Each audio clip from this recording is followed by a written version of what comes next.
Olá, meu nome é Yasmin Góes e esse é o segundo vídeo da série sobre balanços de decretos de 2019.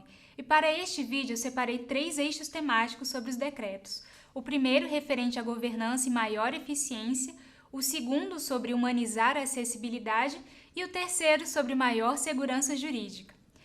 E lembrando que, como são vários decretos, eu irei deixar uma lista na descrição desse vídeo, para você conseguir acompanhar de casa todos os decretos que foram publicados com base nesses eixos temáticos.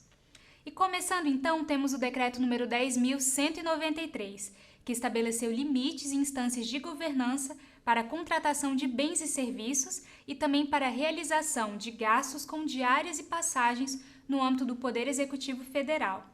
E nesse caso do decreto, vale lembrar que os ministros de estados ou os titulares aos órgãos subordinados ao presidente da República poderão autorizar as viagens e as diárias dos servidores, dos militares, dos empregados públicos e dos eventuais colaboradores também desses órgãos.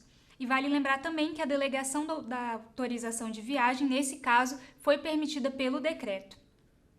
Além disso, o decreto número 10.046 instituiu a governança no compartilhamento de dados entre os órgãos da administração federal, além de criar um cadastro base do cidadão e o Comitê Central de Governança de Dados. E tudo isso visando uma melhor tomada de decisão e maior integração entre os órgãos da administração pública, o que inclui até a confiabilidade desses dados que são repassados entre esses órgãos. E também nessa mesma linha de compartilhamento de dados, foi editado o decreto número 9.756, que instituiu o portal único.gov.br e dispôs sobre as regras de unificação dos canais digitais do governo federal. Ou seja, todas as informações que você procurar sobre serviços públicos e notícias prestados pelo governo federal, eles estarão centralizados em um único portal.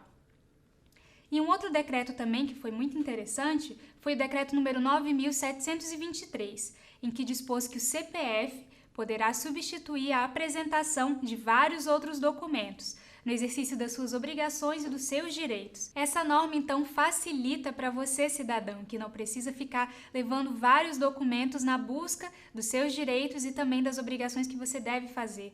Tudo isso poderá ser substituído pelo CPF. E atenção, você que é concurseiro, porque tivemos o decreto número 9.739, que estabeleceu medidas de eficiência organizacional e também o aprimoramento da administração pública, bem como definiu mudanças significativas sobre o concurso público. E a norma prevê, por exemplo, que o Ministério da Economia será o órgão responsável pela autorização dos concursos públicos, e esses pedidos deverão conter uma série de informações estabelecidas nessa norma, desse decreto número 9.739. E esse ponto já foi abordado aqui no canal, pelo vídeo do professor Alessandro Dantas, e quanto a esse vídeo eu deixarei também o link na descrição para você saber detalhadamente o que mudou com as regras do concurso público por meio desse decreto. E passando agora para o segundo eixo temático dos decretos, que é sobre humanizar a acessibilidade, destaco aqui os focos desse eixo temático, que foram os direitos das pessoas com deficiência, população em situação de rua, idosos e direito à educação. O decreto número 9.894, por exemplo, versou sobre o Comitê Intersetorial de Acompanhamento e Monitoramento da Política Nacional para a População em Situação de Rua, que é um órgão consultivo do Ministério da Mulher, da Família e dos Direitos Humanos. E um dos objetivos desse comitê é elaborar planos de ação para as estratégias dessa política para a população em situação de rua em diferentes níveis dos entes federativos. Então, vai incluir a União, os estados e o Distrito Federal e também os municípios. E vale lembrar que em 2017, o Instituto de Pesquisa Econômica Aplicada, o IPEA, calculava que mais de 100 mil pessoas viviam em situação de rua. Só que eu lembro aqui que é muito difícil fazer esse acompanhamento e fazer também essa medida, visto que muitas dessas pessoas às vezes são invisíveis para esses cálculos de institutos de pesquisa econômica aplicada e também de outros institutos, como o IBGE. Por isso, é uma atenção especial do governo em tratar um plano estratégico também para essa população. E quanto aos idosos, o decreto número 9.893 dispôs sobre o Conselho Nacional de Direitos da Pessoa Idosa, um órgão deliberativo que tem como foco prestar o assessoramento aos conselhos locais da pessoa idosa, além de apoiar promoção de campanhas educativas sobre o direito do idoso, além de realizar pesquisas e estudos sobre a situação dessa população no Brasil.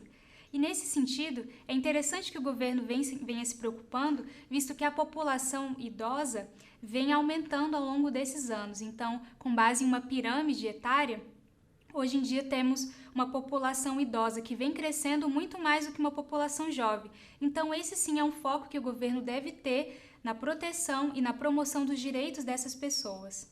E na área do direito à educação, tivemos o decreto número 9.765, que instituiu a Política Nacional de Alfabetização em cooperação com vários entes federativos. E a finalidade era de melhorar a qualidade de alfabetização em todo o território nacional, além de combater o analfabetismo absoluto e o analfabetismo funcional, aquele que muitas vezes uma pessoa lê, mas não consegue entender a informação que é repassada. E essas políticas acontecerão no âmbito das diferentes etapas e modalidades, tanto da educação formal e da educação não formal e da educação básica.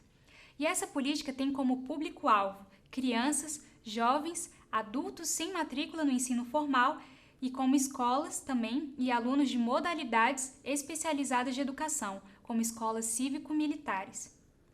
E passando agora para o último eixo temático, que é sobre maior segurança jurídica, destaco aqui 2 decretos.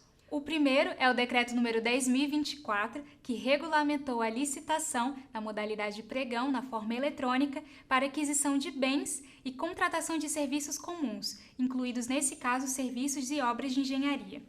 E dispõe sobre o uso da dispensa eletrônica também no âmbito de toda a administração pública federal. E sobre esse assunto, o professor Murilo Jacobi já gravou um vídeo relativo ao decreto número 10.024, que eu deixarei o link na descrição deste vídeo.